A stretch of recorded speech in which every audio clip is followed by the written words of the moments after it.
is the most important lesson I ever learned, probably in life, but particularly in business. No one's coming. No one is going to call you. So go and call them or go and do the thing. But if you can't, in the meantime, be a coach. And so I did it for free. Now, the balance, to your point, the balance of where that can go wrong is where you go, I have to keep giving sessions until they say to me, oh, I'm willing to pay you now, which they also will not do. Will not do. So you've got to, it's that resilience within the discipline to go, right, I give you one. And then if you want it, cool. If you don't want it, cool. And I sound flippant about it now. I'm not. Of course I'm not. Like, I want the money. Welcome to Career Coaching Secrets, the podcast where we talk with successful career coaches on how they built their success and the hard lessons they learned along the way.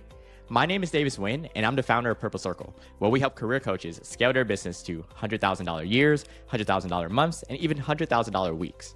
Before Purple Circle, I've grown several 7- and 8-figure career coaching businesses myself, and have been a consultant at 2 career coaching businesses that are doing over $100 million each. Whether you're an established coach or building your practice for the first time, you'll discover the secrets to elevating your coaching business. Welcome to Career Coaching Secrets Podcast. I'm Pedro, and today's guest is James Cook, the founder of Next Level Coaching and an ILM Level 5 qualified coach and mentor with over 2,000 hours of experience helping leaders and organizations across industries and continents reach their full potential. He works with purpose-driven individuals and teams to remove mindset barriers, strengthen leadership, culture, and commercial confidence, and unlock their capabilities they need to achieve their next level of performance. Known for creating a supportive and trusted environment, James guides leaders to prioritize effectively, build stronger relationships, and implement sustainable strategies that deliver real results. Whether coaching individuals or entire teams, he helps clients climb their personal and organizational mountains, thrive under pressure, and leave lasting legacies. Welcome to the show, James. Thank you for having me.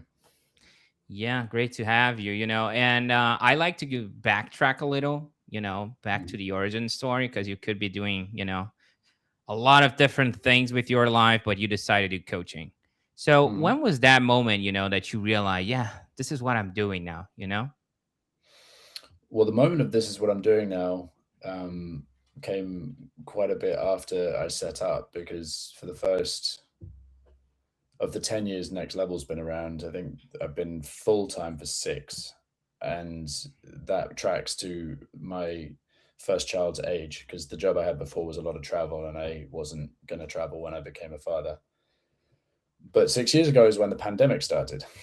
So I went full-time about 4 months before lockdown 1 in the UK.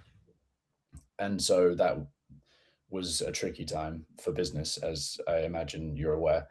And so for the longest time, it kind of felt like there was just wicked imposter syndrome. Like, really, this is how I'm choosing to pay my bills? But if the question is, when did I know this is what I wanted to do? There were definitely three reasons or 3 steps in that. The first was when I was, 13-ish years ago. I was working in a company and it was cool. But at the weekends, I was doing very little. I was, chilling, watching TV, doing what early 20-year-old people do. But I had this sense that really, if this is really all I'm going to be or do. And that's not to say it was bad. It just was, I don't like wasting potential. So I was looking for something to do at the weekends, and I happened to be working with a guy who the company we were working with was a training company, sales training company, and we would go to sales teams around Europe and run programs that would get the company money, but also, as in get their company money, the client company money, but also train along the way. So it was training with live ammunition was the analogy we sometimes used. And each team was a partnership from our company. It was a guy that handled, or a person that handled the admin, and a person that handled the training. And I was the person that handled the admin, and this guy was the person that handled the training. And the first thing, to give you an idea of the kind of bubbly personality he was the first day I ever met him, he said, the first thing he ever said was, a monkey could do your job, right? And I said, yeah. He went, "You're all right." But he was not a happy clappy rah rah motivational guy at all. But he got people to do things, achieve more than they had any notion that they could do themselves every time. And in fact, he passed away in 2015, I think. And I went to his life celebration, and I was struck by how many clients were at his life celebration. There was family, but the majority were people from his work world. And all of them said the same thing. They said, this guy just lifted us beyond what we thought we could do ourselves. And I was talking to him about this during our working time. And I said, like, how are you doing this? So I'm a coach. And I said, what sport? Like an idiot. And he said, no, no, no, no. And that got me interested in coaching. So then I set about for a course to do because, as I said, I was bored at the weekends. And so I thought, okay, that's cool. And so I went to this course that was it was a small course. There were 5 of us on the course. It spanned a year, but there were about 5 days of training along with a lot of practice that you had to do. And day one, hour one of the course, one of our cohort had a bit of an anxiety attack, and I can't remember why, but she just kind of started ventilating and breaking down a bit. And the guy that was running it, who is a coach himself, he I don't remember what he said, but he coached her through it. He didn't go and give her a cuddle. He didn't give her a tissue. He didn't go, there, it's all right. In fact, he was quite, from an external perspective, he was quite stern. But I watched him with questions take this person from really not being okay through to back with us in the room, all cool. And it was at that point, I remember where I was sitting. I was like, I'm home. This is the thing. This is what I want. This is me. This is what I've been looking for. So that was the moment I knew I wanted to be a coach, and I knew I wanted to do it. I didn't know I would do it full time yet. I didn't know that I would have the ability to build a business that would sustain myself, let alone a family. But that came years later. But that was when I went, no, this is me.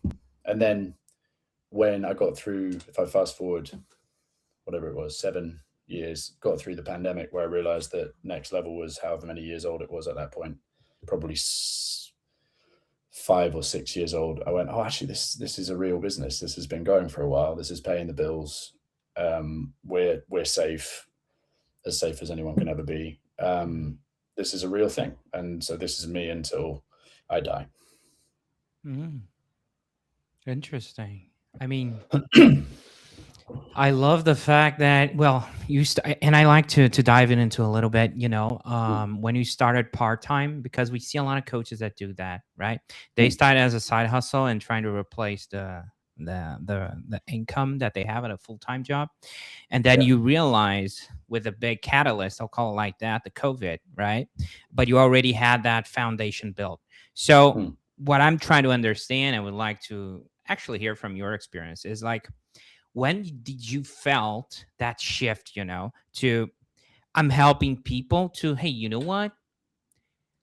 This is a real business, and you kind of browse through it, but I want to understand when you felt it, like, oh, this can actually go and replace my entire income, Well, well, people tell you, but I think the message gets blurred in sort of social media hype.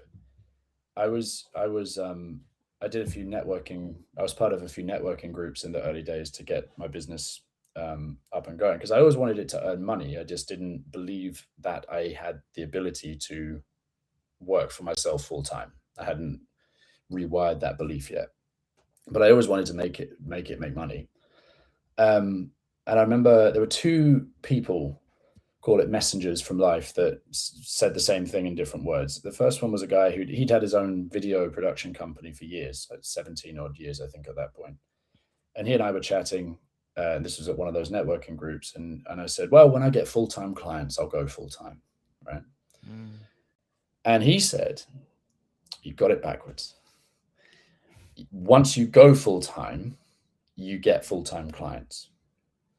And then another sort of version of that was when I said to a guy who was helping me with my financial situation, I said, well, when I've saved up enough, I'll do it. He If you're waiting for a money number, it's never going to happen.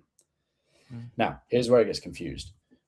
I had savings, I had some clients, so I wasn't starting from zero. But what I also didn't do is wait until I was safe. There was an element of risk. And by the way, I had an established base, but 70% of that disappeared overnight during COVID. So it wasn't like I didn't have a year's savings to see if I could do it. And I didn't really have that much of a network because I had been working mainly full time in something else that was not an industry that was related to what I wanted to do and how I wanted to coach. So there's a decision point that comes where you've got to be safe enough where you can go a little time without it, especially if you make some sacrifices. That number, I believe, is far bigger when you've got people dependents on you, and I didn't at the time. And I question whether I would have made the choice if I had dependents. But you've also got to not do what I did for a long time, which was go, well, when I get full-time clients, I'll go full-time. It doesn't work that way. Yeah, it makes sense. Like, well, when I get all in and they're going to get all it's just backwards, I think is right. We're always sometimes expecting the perfect scenario that never arrives, right? Yes. And it's the be do have trap, isn't it? It's like everyone says, well, when I have the time, I'll go to the gym and I'll be fit, right? No, it's the other way around. You decide you're a person who prioritizes their strength and fitness and health, which means you do the things that those people do, which is go to the gym, go for a run, whatever, which means you have the health and the strength and the fitness of someone who does that. It's the same with coaching. But a lot of coaches, because coaches usually are horrible business people and even worse salespeople because... and I'm aware that your listeners are mainly coaches, because we just want to help. And so we feel icky about charging money, and we don't think about the business pragmatics of a business, and we keep giving our time away. And that's a very easy way to go out of business. Oh, yeah. Yeah, definitely. I'm not, but most coaches are wickedly optimistic, and they go, well, when it's all perfect, then this is what's going to happen. And I've coached enough coaches to know this.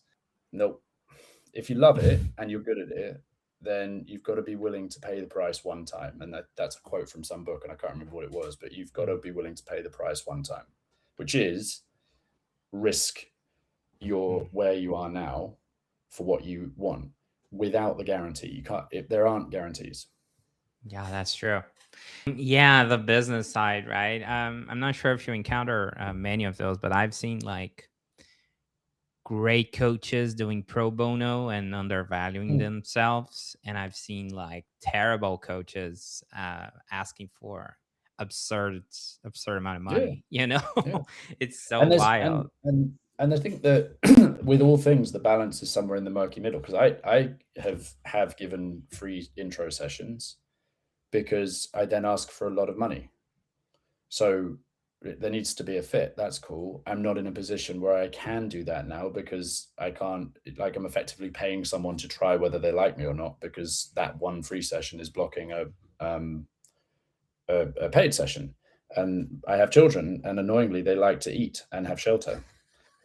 So I can't do that now, but I certainly did to earn those 2,100 hours. In the first few years, a lot of them were free. Right. Because I wasn't relying on it to pay my bills. So I could play with it and explore, which might bring us to positioning and how you set up the business and all that later on. The survival pressure wasn't on it, so I could do that. Which meant I got better at talking about why they should choose me, and I also got better at coaching. And the better you get at the craft, the more likely people are to pay you the absurd money, because the rubbish coaches that charge obscene money, they can only charge it once. And so that's not sustainable. Just like free isn't sustainable either. So it's a balance.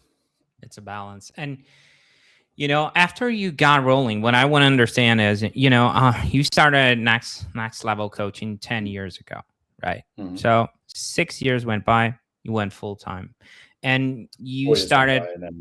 Yeah, and 3 years and you went full time. Sorry about that. And what I want to understand is like, who are the people that kept showing up, and especially when you made that shift, Mm. that you went full time. Did you see a difference, in the clientele or the people you were attracting, just so I can have a sense of things?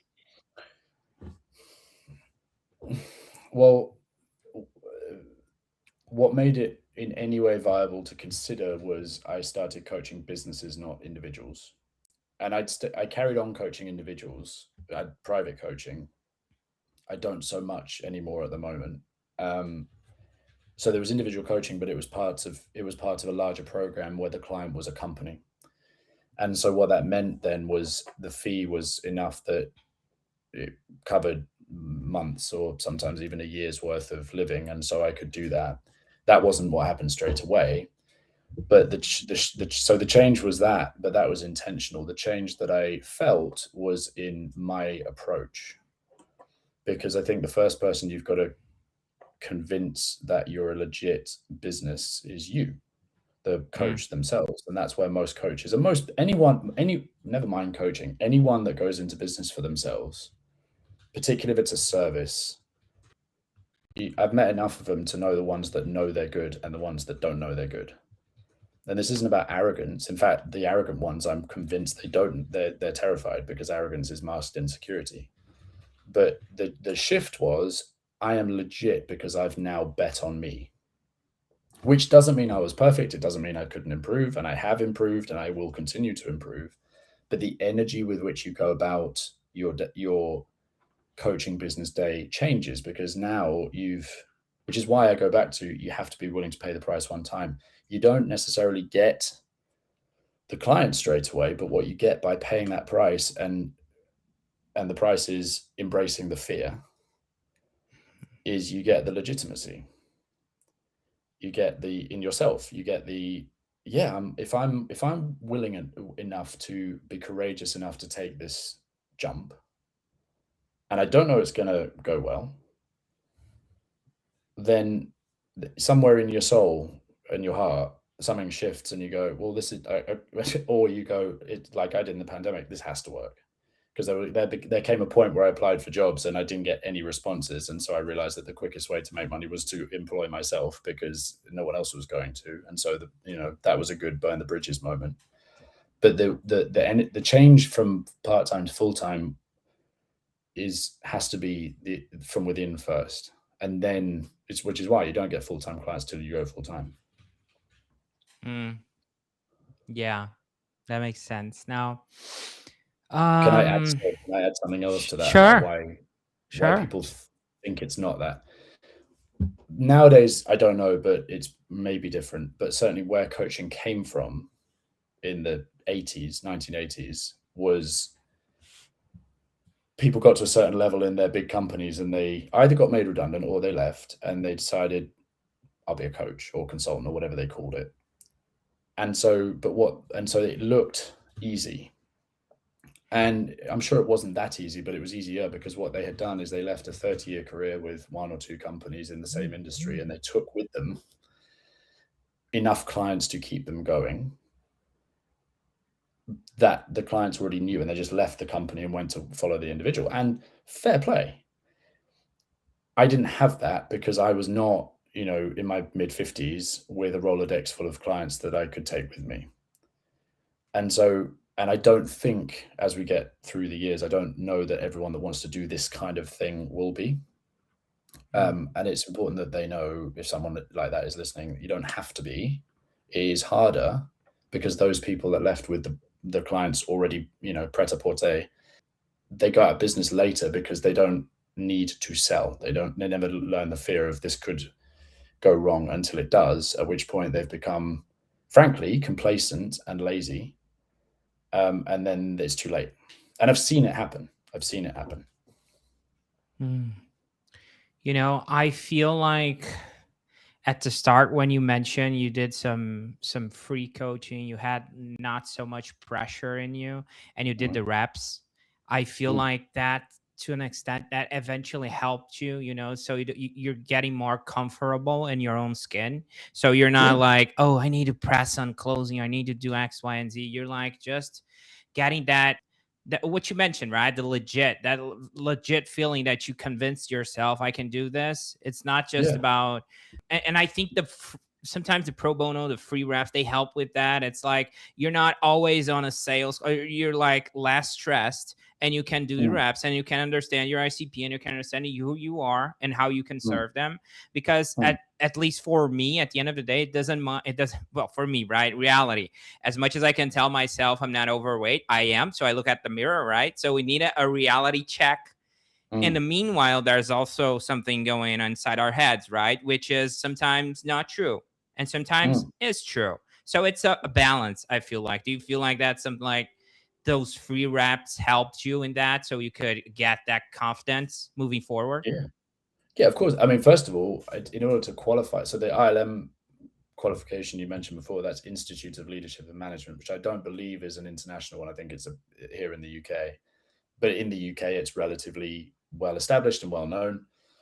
In order to do that, you have to have done some practice hours, and you certainly don't get paid for them. And actually, funnily enough, the first practice coachee I ever got was a psychotherapist. So that was a David and Goliath kind of feeling. But so yeah, I had to qualify, and then I had to again back to this the image of the coach who's waiting for someone to call them. No one's going to call you. No one is coming. It is the most important lesson I ever learned, probably in life, but particularly in business. No one's coming. No one is going to call you. So go and call them or go and do the thing. But if you can't, in the meantime, be a coach. And so I did it for free. Now, the balance, to your point, the balance of where that can go wrong is where you go, I have to keep giving sessions until they say to me, oh, I'm willing to pay you now, which they also will not do. Will not do. So you've got to, it's that resilience within the discipline to go, right, I give you one.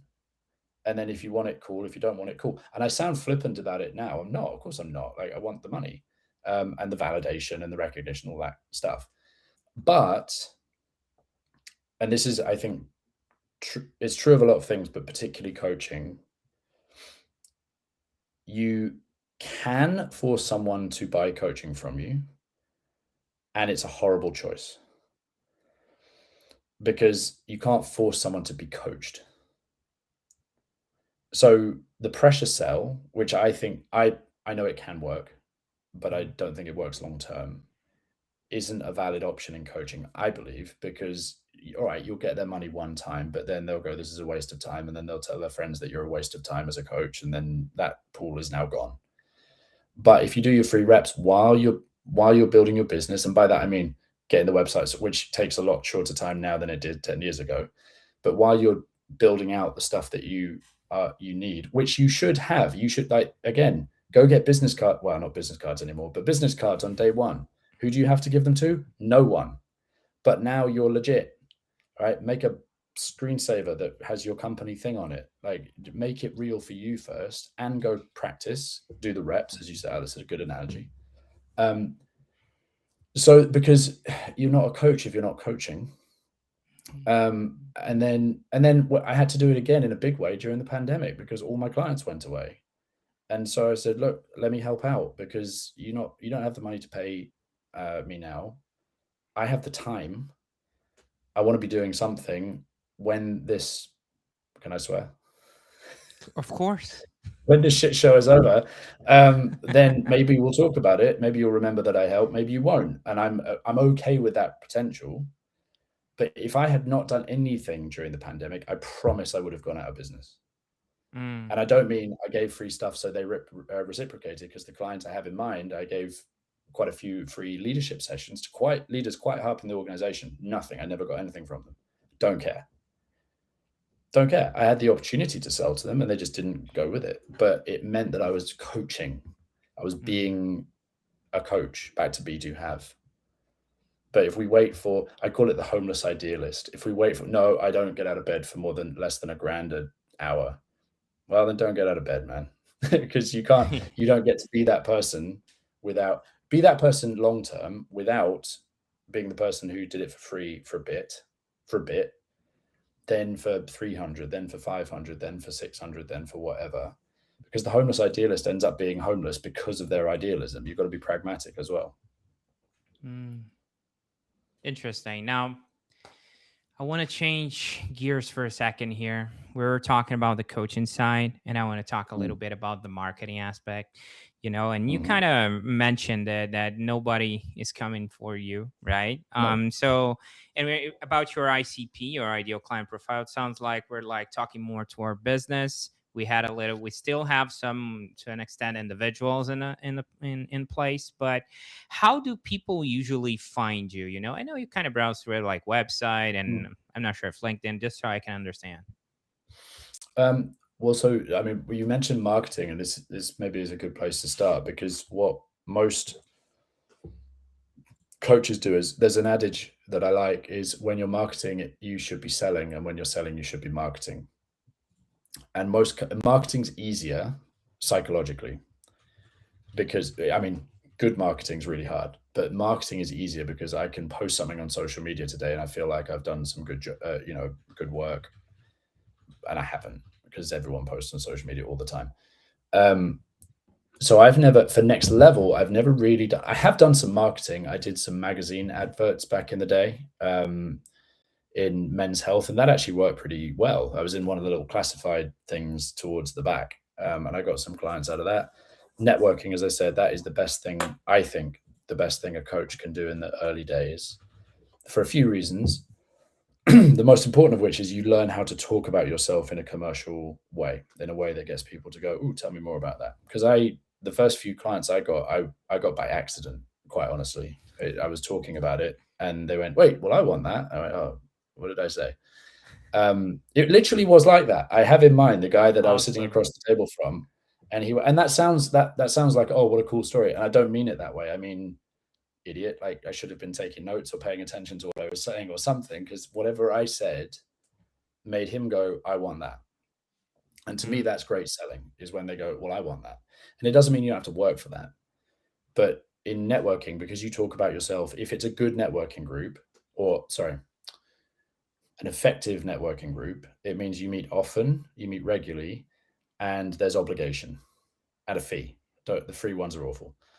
And it means you have to do it all the time, and it's really boring, and it's excruciatingly awkward, and you don't want to go, and you probably have to do it either before you're going to work or after work, but not in your work day. If you're going in your work day, then certainly if you're building up on the side, then you're not going to get permission, and if you are, then fine, but maybe you could have been doing something else. And it sucks, but what you learn is how to talk about yourself in a compelling way, which means you learn why you're valuable. Because coaches go, "I'm going to coach you," as if that makes any sense. Like, I don't know what that means. You got to work out why. And it took me years to work out why, like what it is I do that's valuable and who it's valuable for. The first iteration of Next Level was the target audience was not I did some market research. I asked like 10 people, but I think 8 of them said, "It sounds great, but we would never pay for it." So, all right, cool. Then that's a no. So that's marketing. I have done some marketing, and that will bring me to my other coaching business in a moment. But the difference, I think, between me and other coaches, whatever that means, is I don't market, but I sell, which means outreach, which means the networking thing, which means CRM, which means following up, which means pitching, and all the things that coaches in particular feel icky about because they think sales is evil. Because marketing is pull. Marketing is, "I'm over here," and you need to do it if you want to scale. But marketing and sales are not the same. Perfect. And like Apple gets to market and have a queue of people showing up to buy the thing that's slightly better than the thing they've already got. And by the way, I have an iPhone. I'm all on the Apple thing, so that's a joke on me, right? Right. They get to do that because they're Apple. No one that is listening to this is Apple. I promise. They're just not, right? They might think they are, but they're not. I'm here to tell them. I'm not Apple, they're not Apple. So we don't get to just market and then people come to us. We can market so that people come and go, really? And then selling is, yeah, really, you've come to the right place. And that is when most coaches are awful. And I was awful for a long time, but I had to do it because I wanted to, have money Those and pay kids, bills. they keep wanting to eat, right? I mean, These kids, they're well, I didn't even have kids nerve-wracking. then. It was just, landlord wanted rent. Oh my I wanted God, a new what's up thing, a with new that, iPhone. It was landlord? just a little bit better than the one I had before, right? I Yeah. wanted because life requires money, and again, coaches think that money's somehow evil until they want it, and then it's a different thing. Ah, that's great. Now I want to tap into the business structure for a second. Okay, let's pretend I'm the guy who said, "I want that," right, James? Yeah. I want to work with you. Mm. So what does it look like from my perspective, the potential client, the Yeah. onboarding process, or how the structure works, for your coaching Yeah. So practice? it will depend on which of the client types that we work with you are. So if you're an individual, so there's three kind of clients come to mind. And this is probably a good time to say that I'm building very much, it's the early days, a coaching company that's for men in the first 7 years of fatherhood. So that's a very different, like, next level is B2B. This is much more B2C, to the individual. And that's something I'm still figuring out, in all honesty. But so if we, and I'll answer that in a minute. So with next level, if you're the stakeholder of, which is typically the clients we're working with at the moment, of a scale up tech company with multiple jurisdictions, and they've just either about to get or just got PE backing, right? So they're established, they're legit, they've got a footprint in the market, and now they're growing. You've probably come to me for one of two reasons, and the third reason will present itself later on as we work. It's because your commercial team, usually customer success in my case, isn't doing what you need it to do commercially, right? Or your leadership team. So let's say you're chief customer officer, your leadership team, so the managers, are just not it yet. They're not it. They're maybe good as an individual, but the leadership team is not aligned, tight, firing on all eight, all those things. And you know that because your division culture and performance is suffering. They haven't. This sounds unkind.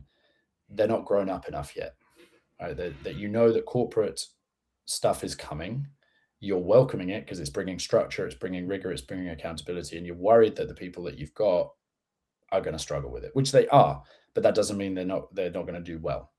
So you've come to me for that, and we go, cool. In fact, let's pretend you haven't bought yet. We go, all right, either what do you want to do? Well, we start there always. What do you like? What's the change you want to make? And then once we've done that, we go, right, what's the minimum and maximum you've got to invest in this? Because I don't really believe in go, right, I'll build you a massive thing. It's going to cost this. And then they go, well, I've only got this, because that's a waste of time. We go, what have you got to invest in it? If they say, I don't know, I'll go, cool, I'll build a thing. But usually people go, well, between this and this, cool, I'll give you some options, and they'll be within this because that's what they said. And there's no point in doubling it because you feel like it. And then we choose and we build the program together. And it's going to include group work, usually in the form of workshops, roundtables, which are group coaching, and individual sessions, usually for leadership, if the budget allows, because that's where it gets, to higher levels of investment. And so you go, yeah, cool. And you've got sign off. We do the thing, pay the invoice. Day one for you, the stakeholder, looks like this. Right, here's how you frame up what's about to happen to your team before they meet me. And we always do a launch call that's separate from any workshops so that the team can get to know me, I can get to know them, we ask questions, do all that.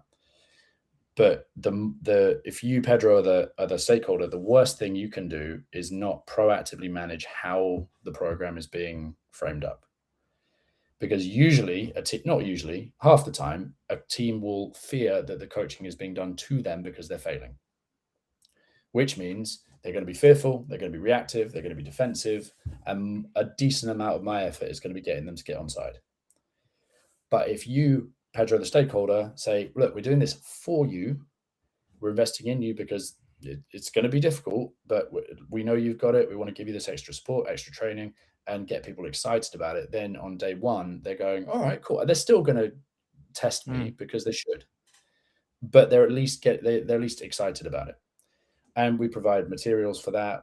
We there's individual meetings that go along before the coaching thing can set that up. You'll get all the dates in the calendars ahead of time because then it's what's coming. So that's what it looks like from that. For the participant, it's going to be they'll know about it before they get the calendar invites, hopefully. Otherwise, that's a bit of an ambush. And then they join. There's me or sometimes one of the collaborators that I work with. They're doing the intro call. We're telling them who we are, what's going to come, all that. And then it's session one. And session one's usually a workshop. And our workshops are usually remote and they're very conversational. There's breakouts, there's back and forth, but it's all structured around ideas and principles that we know work from all the places that we've been. We don't do scripts, we don't do hacks, we don't do that stuff because it's nonsense. It's the mindset that we work with. And then if it's individual sessions, you're going to have a pack of anywhere between 4 to 10, depending on what was the Mm-hmm. investment. You're not going to get an individual session because a one-off is like going and doing 5 push-ups and assuming you're going to be ripped. You're not. So we do packs, and so that's that. For the father, at the moment, it's items like products, PDFs, kit as well, like hats, t-shirts. But there's that kind of it's a different kind of resource that I'm playing with. Mm. Some coaching, and so it'll just be packs. It'll be very simple. It's like, how many sessions do you like? Which pack of sessions do you want? Do you want 4? Do you want 6? That's what I used to do back in the day when I only did individual stuff. And you commit to a certain number of sessions because I want you to be committed. You pay up front because I want you to be committed, Mm-hmm. and then get to work. And session one usually looks like, where do you want to get to within the space of time that we're going to be working together? And then what's stopping you from doing that already? Like, why do you need me? And we have that conversation orientation. And then from there, it's slightly more session by session with that North Star that we've identified in the beginning. Standard Mm. coaching stuff. Interesting.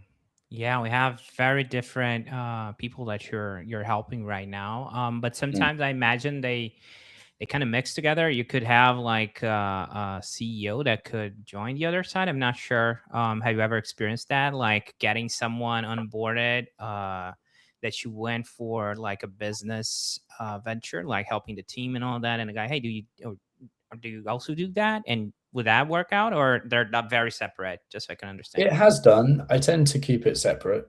For propriety, really, I'm paid well to do a job for a company, and so I do that job. My favorite kind of coaching to do is individual leadership Mm, work because there isn't anything more human than leadership, and there is no better analogy for leadership because it is than parenting. And so, if there's a leader who is also a parent, that becomes a very rich conversation, mhm, very deep, very it can hit hard, and that's okay. And occasionally people have gone, hey, do you do private coaching privately? mm, The other reason I keep it separate is, and this is again for full disclosure because I haven't worked out how I do this. I don't, I feel uncomfortable charging a father who wants to work on himself what I charge corporates for leadership coaching because it becomes very cost prohibitive for them. And that's not how I want it to be because I'm a coach and I want to help. mhm, No, but in all seriousness, a lot of the reason why I don't do individual stuff anymore is I didn't have full conviction in charging them what I need to charge to make the money I need and want to make for the life I want my family to live. I and my family to live. Right. So at the moment, mhm, it is that commercial side. In time, which is why I'm looking at how do I scale all of this stuff. I want mm. to work out a way to have a lower ticket item. I just haven't worked out what that is yet. Yeah, I'm gonna jump right on that boat, the scaling boat, because I want to hear from you about future, right? Where you're taking all this, looking ahead, Mm. and I can almost bet there's a capacity also in play here because you're doing all the coaching, you're right, and not sure about if you have like, for example, a team behind you or a big team, but eventually you're in the ops, like you told me. So how do you manage that, the Mm. capacity side, and what future brings? Are you excited about hiring or scaling? Mm. What future brings for next level coaching? Yeah, I'm absolutely not excited about hiring at all. I have, my team is small. The guy I'm speaking to after this, who I mentioned, is based in Denver. He I wouldn't be where I am without him. He's a mentor of mine. He taught me how to sell. He taught me how to work with teams from a training side. And then he and I both ended up doing coaching. And he comes in and coaches under the Next Level banner for, if it's US only kind of availability required. If once I get to capacity, he'll step in. Sometimes we do it where, particularly at C level, if they want different perspectives on a thing, because Ryan has a different background, we might both coach. We've done it before. We might both coach the same person. So I'll do a session, then they'll do a session, and so on. I also have someone who does the admin, the logistics for Next Level programs and Next Level itself. Morel, Glowing Co is her company. So anyone that's in the UK and is looking for a virtual assistant, she look no further. That's her. And so that she does all of that, and that's the team. I've outsourced BD or sales outreach in the past, and they were great. I just got to a place where I felt that we could do it in-house better, and so it was no reflection on them. It was cheaper to do it in-house, but I have done that. I've hired someone for social media, and again, that was fine, but it was valuable for what it was, and then I stopped. So I'm not, when I say I'm not excited about hiring, I'm being a bit flippant. I'm fine to hire contractors. Next Level's never's a strong word. There is no intention for it to become this big building with offices or big team with offices around the world and all that stuff. I did have that dream, but mainly because I thought that's what I was supposed to dream. But the idea of spending my day managing people is horrible. I don't want to do that. I want to just be coaching. So my team is lean, and I want to scale it so that I don't have to be in a room to make money more than when I have contractors and so on, because I can do this. I'm in my late 30s now. I can do the schedule no problem. In my late 40s, I imagine I can do this schedule no problem. In my late 50s, and I know coaches that are in their late 50s, I won't be able to keep this up. But I'll still need money, because I imagine my children will still want food and shelter. So I need to be able to find a way that bulletproof. And also at this point, if I die or am injured or ill for a long term, I don't have any revenue stream that's not me. And that's a reality. I've chosen that. That's not a victim thing. That's just what it is. And the plan for the future is, how do I offset that? And that's what I'm working on now.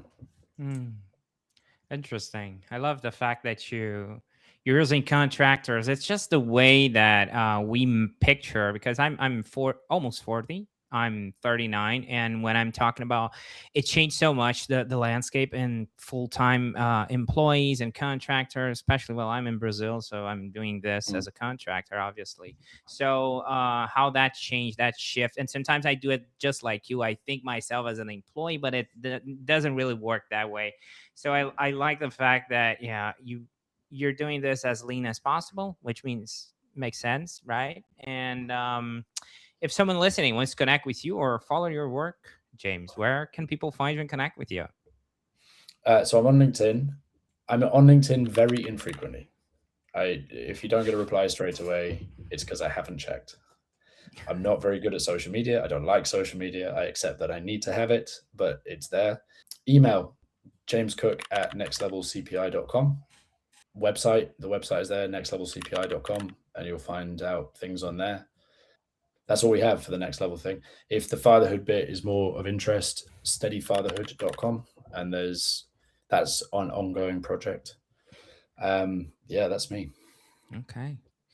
There are certain stuff you told me today that really resonated with me, and I'll break it down for you. Okay. For example, when you were talking with that coach and you're like, what sport do you coach? I mean, that's hilarious. Like that mentor, and that's, I feel like that in Brazil, right? I'm not sure how it is in the UK, but people are so they accept coaching in different spaces like sports, but they are like, what's up with that in the business side, right? At least we have some friction here that people don't get it. So I think that really hits home.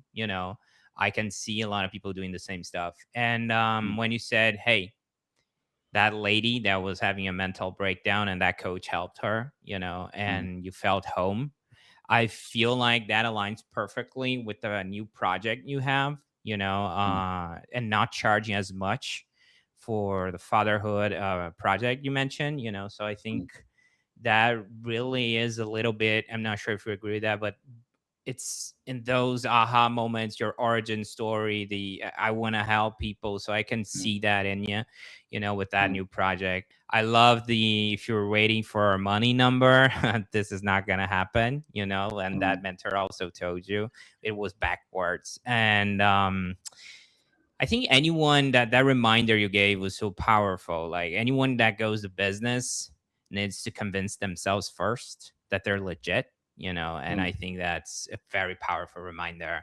I would add, I think that no one's coming, to marketing. And that is so funny because I also agree with that. Like, I had one of my first clients. I'm also a career coach. One of my first clients, he like took a month to talk with me because it was like in person stuff. He was my neighbor, and he like, hey man, do you remember that time I tripped on the kids play?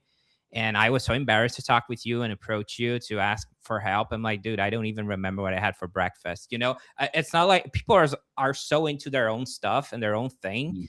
They're not like, oh, James put out a video and everyone's going to watch, or Pedro did X, Y, and Z. So no one's coming. I agree with that, 100%. And the last, what was that? No, I was sorry to cut across you. No worries. Just to add to it, I think why it's useful is, I'll speak for the UK. I know embarrassingly little about Brazil, but in the UK, and I dare say the US as well, although I don't know much about that, there is a wicked sense of entitlement now when it comes to business. And it's, well, I just go and get investment, all right, which is effectively going to ask someone to pay me for a while to see if it works. That is that's fine, but at some point you have to learn to sell something and create value that someone's willing to pay you money for. But what it does is, let's say I'm a great coach, and that entitlement will creep into my selling thing. It's, listen, come back to me when you're ready. Right? This is my fee. I'm not, don't even talk to me if you're not willing to pay $1,000 a thing. That's, first of all, it's not being a good human, but also you've got to remember you're not Apple. And that you're always, there's, I think it's on the Tim Ferriss podcast. Tim Ferriss said, I always assume I'm 14 minutes into my 15 minutes of fame, because there's no guarantees. Even like a decade in, there's no guarantees. And so it's important to remember that you've always got to be earning it. And earning it is a concept that certainly here, not everyone is willing to do. They think they're doing it by, posting a reel. No. Not really. Yeah, that's a great reminder. And the last but not least, that you remind me of my dad. Actually, he was a professor at a university, almost somewhat to an extent here in Brazil, like a dean. But he had all, and why you reminded me is because when you were in the middle of COVID and you lost a lot of clients, right? And you were like, hey, I'm going to do this for free because I need to keep practicing. So my dad always told me this, I would have the minimum hours possible, but I would be at a classroom. He felt he needed to always be there so he doesn't get disconnected from the clients, from the students. So his is still in the environment. As much as that meant like small to almost no hours, he had at least one discipline. He was doing a class, he was doing that so he could keep fresh and connect with people that are trying to achieve X, Y, and Z. So that being said, I appreciate what you do and I appreciate you being here. Shared so openly today, James. Pleasure having you on. Thanks for having me. That's it for this episode of Career Coaching Secrets. If you enjoyed this conversation, you can subscribe on YouTube, Spotify, Apple Podcasts, or wherever you're listening to this episode to catch future episodes. This podcast was brought to you by Purple Circle, where we help career coaches scale their business to $100,000 years, $100,000 months, or even $100,000 weeks, all without burning out and making sure that you're making the impact and having the life that you want. To learn more about our community and how we can help you, visit joinpurplecircle.com.